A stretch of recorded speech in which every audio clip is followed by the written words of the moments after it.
The first time I heard it, I thought it was just the pipes. You know the sound, those low, eerie groans that old buildings make, like they are alive. That's what I convinced myself it was when I first entered that hellhole. The Penrose Correctional Facility, or simply Penrose, sat in the middle of nowhere, no cities, no towns, just stretches of overgrown farmland and a sky that always seemed to hang heavy, pressing down on you like a weight. They told us it was secure, a state-of-the-art, maximum security prison. The kind of place where the worst criminals were housed. No one escaped, and no one ever came back, but that was before I saw him. I'll start with how I got there, though, before the thing. I suppose you should know that much. My name's Jace Miller. I wasn't always a prisoner. I used to be a cop, used to be. Now, all that's left of that life is the faint smell of sweat and regret that clings to my skin. My downfall wasn't anything spectacular, really. No glorious shootouts or high-speed chases. Just a mistake, one wrong decision that cost someone their life. And, in turn, it cost me mine. Not my life, literally. Not yet, anyway. But it cost me everything I thought I knew about the world, about people, about justice. I had a rough time with the trial. My guilt hung over me like a suffocating fog. But what killed me wasn't the prison sentence, it was the looks people gave me. The pity. The fear. Even my fellow officers. Some of them wouldn't even speak to me. I felt the weight of it every time I walked into that courtroom or when I was led through those iron gates. The sound of the chains around my ankles and wrists, the cold steel door slamming behind me, it wasn't just a prison. It was the loss of everything. My job. My identity. My very soul. Penrose was supposed to be the last stop. The big one. The facility for the worst of the worst. I guess they thought it would break me. Maybe it did in a way. But not in the way they expected. The first night I arrived, they put me in solitary.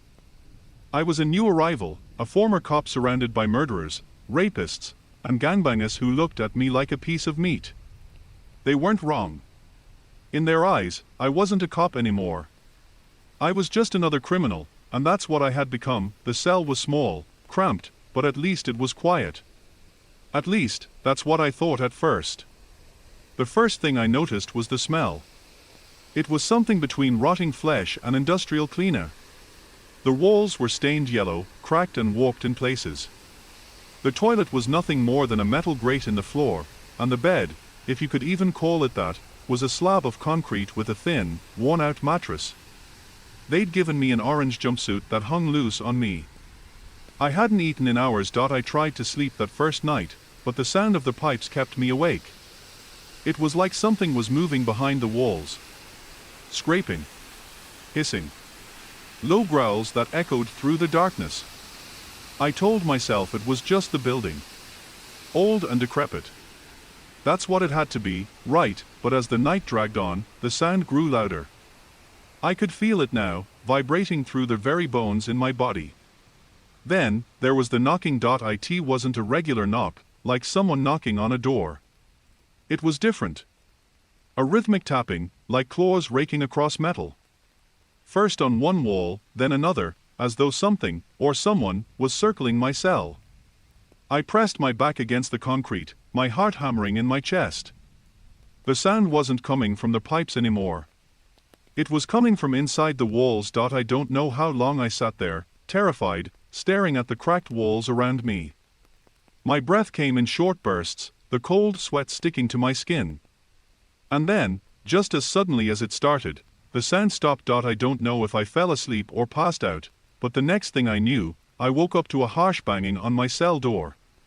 The guard was there, shaking the bars. Wake up, Miller. You're going to breakfast. Breakfast. The thought of food felt distant, like it wasn't real anymore. I stumbled to my feet, my legs shaky, and followed him out of the cell. As we walked through the dimly lit hallways of Penrose, I couldn't shake the feeling that I wasn't alone. The place was always cold, but it felt colder now, like something was watching me. And I wasn't wrong. That morning, as I walked to the cafeteria with the other prisoners, I caught sight of something I couldn't explain. A figure. A man, or something like one, standing in the shadows at the far end of the hallway. He was tall, impossibly thin, his arms long and bony, his face hidden beneath a hooded cloak. His eyes, they were glowing faintly, like something from a nightmare. I blinked, and when I opened my eyes again, he was gone. I told myself it was just a trick of the light. Just my mind playing tricks on me after a sleepless night. But the more I tried to convince myself, the more I realized something was terribly wrong with Penrose. Something I couldn't explain. Something that seemed to haunt every corner of the prison. The cafeteria was just as I expected, hard metal tables, low ceilings, and a group of hardened men staring at me like I was fresh meat. They didn't talk much, just watched me as I sat down at an empty table. I didn't care. I wasn't there to make friends. I was there to serve my time and get out, but the more I tried to ignore the strange feeling gnawing at me, the more it grew. It was the whispers, at first. Low murmurs that seemed to follow me wherever I went. Prisoners muttering to one another about something called the warden.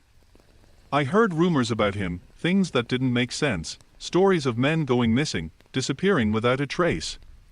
Of shadows moving in the corners of cells, of prisoners waking up in places they couldn't remember. But the warden was just a name. No one had ever seen him. And yet, they all feared him. I didn't buy into the rumors. I thought they were just stories. Prison is full of them. But then came the night of my second week at Penrose.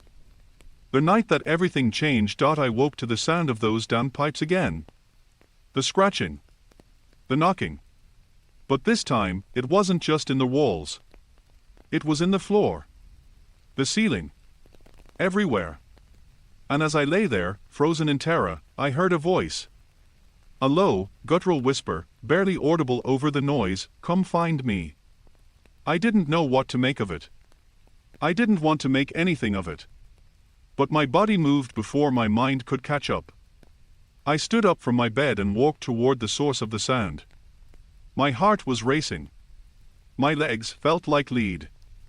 And as I approached the far wall of my cell, I saw something that made my blood run cold. There, etched into the stone, was a symbol. A symbol that I recognized. It was the same symbol I'd seen in the drawings on the walls of Penrose.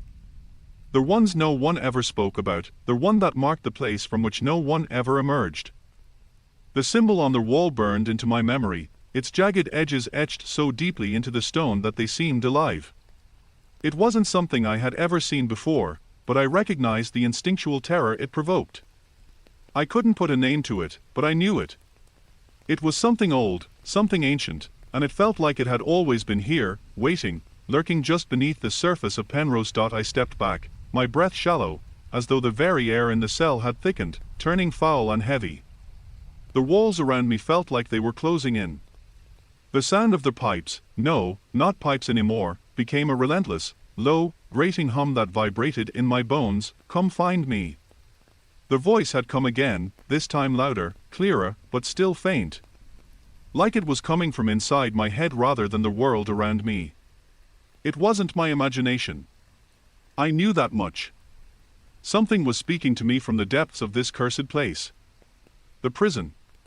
The walls. The symbol. All of it was connected. I turned, my feet unwilling to move, and looked back at the bed, if you could call it that. My eyes fixed on the mattress, where I saw a movement. It was barely noticeable at first, just a ripple across the fabric. But as I stared, the entire mattress shifted, as though something was wriggling beneath it. I knew it was coming from the floor beneath. It was like being in a nightmare where you can't scream, where you're paralyzed by an unseen force. I should have run. Should have screamed. But I couldn't move. I was rooted to the spot. The door to my cell, the one I knew was locked, began to rattle. It was the same rhythmic knock I'd heard before, the scraping of metal against metal. I thought I was going mad, but then, the door swung open. Not with the screech of the hinges you'd expect, but with an unnatural smoothness, as if it had been opened by a hand that wasn't there. My eyes widened as I stood frozen in place. The light in the hallway was dim, barely visible through the small crack of the door. But in that sliver of light, I saw him, the figure from before, the man, or whatever it was, stood at the edge of the doorway, obscured by the shadows. His form was twisted, elongated. His limbs seemed too long, too thin, as if they had been stretched. The hood that covered his face did little to hide the emptiness beneath, a featureless, shadowed void where his face should have been. He was taller than anyone I had ever seen, impossibly so, his body appearing to bend and twist at unnatural angles. I took a step back, but my legs betrayed me. I collapsed to the floor, my eyes never leaving the doorway. The figure stepped forward into the dim light, his movements jerky, like he wasn't used to the way his body functioned. And as he entered the cell, the cold air seemed to grow colder, as if the very temperature of the room had dropped below freezing. He tilted his head to the side, his skeletal fingers twitching at his sides, and then, in that cold, mechanical voice, he spoke, "You came." The words echoed in my mind, reverberating off the walls of the cell. I didn't know what he meant. But I knew it wasn't a question. It was a statement. I opened my mouth to speak, to scream, to do something, anything, but no words came. It was like my throat had been sealed shut. My breath came in shallow gasps as I crawled backward, pushing myself away from him. My eyes darted around the cell for any means of escape, but there was nothing. The door behind him was already closing, the darkness swallowing the light in an instant. The figure crouched down, his skeletal face still hidden beneath the hood, and I felt his eyes, their emptiness, pierce me, even though I couldn't see them. His gaze dug into my mind, deeper than anything physical could ever go. It was as though he was looking through me, unraveling the very fabric of my thoughts, my fears, my regrets. I could feel his presence inside me. "You came to serve," he whispered, the voice slithering into my brain like a poison. I shook my head, trying to push the words from my mind, but they stuck like tar. My vision blurred, and for a moment, I felt my body being pulled deeper into the void of that darkness, but then, just as quickly as the sensation came, it was gone. The figure had straightened, stepping back from me. His presence, however, lingered, pressing in on me from all sides. "I will be your guide," the figure said, his voice sounding far too calm for the madness that swirled around me. "And I will show you the truth of Penrose." I didn't know what he meant. The truth? Truth about what? I wasn't sure I wanted to know. Before I could react, he turned and started walking toward the far end of the cell. His body moved with a peculiar grace, despite its unnatural form. He didn't even seem to notice me anymore, as though my presence no longer mattered. The coldness in the room intensified, and I could hear the low hum of the walls again, that same bone-rattling sound that made my head throb. The figure stopped at the wall where the symbol had been etched. He raised one bony hand, pressing it against the stone. Slowly, the wall seemed to shift, morphing, stretching as if the very fabric of reality were bending. The stone cracked open, revealing a passage beyond the wall, a narrow, dark corridor that stretched into the unknown. "Follow me," the figure said, his voice distant and hollow. "You have no choice." I didn't move. I couldn't. I don't remember when I stood up. The next thing I knew, I was standing at the edge of the broken wall, staring into the dark corridor. The figure, the creature, was already walking into it, his movements smooth and effortless, as though he were made of the shadows themselves. His elongated limbs slipped through the darkness like liquid. I should have been paralyzed by terror, should have turned and screamed, but instead, there was a strange compulsion pulling me forward. It wasn't just fear anymore. It was curiosity. A need to understand what this place was, what the thing I was facing was, what Penrose really was. I took a step into the passage. The air was thick, colder than it had ever been, pressing down on me like invisible hands. The walls of the corridor were slick, as though the stone itself were sweating, and a low, pulsating hum thrummed in the air. The further I went, the less the world outside seemed real. The distant clanging of metal doors and the muffled voices of other prisoners grew fainter, swallowed by the darkness that was consuming me. It felt like the very architecture of Penrose had changed, the very building itself had come alive, shifting, breathing in tandem with whatever force was guiding me forward. The figure was waiting ahead, standing in the center of a vast, cavernous space. I couldn't see the full extent of it yet, but the darkness seemed to stretch forever. The corridor led into a larger chamber, and as I entered, the first thing I noticed was the sound, the absolute silence. It wasn't the silence of a quiet room or a hushed moment. It was the kind of silence that fills your head and makes every movement feel like an intrusion. The kind of silence that forces you to listen to the sound of your own heartbeat, and it felt wrong. I stood there for what seemed like an eternity, my eyes trying to adjust to the gloom. It was hard to explain the sensation.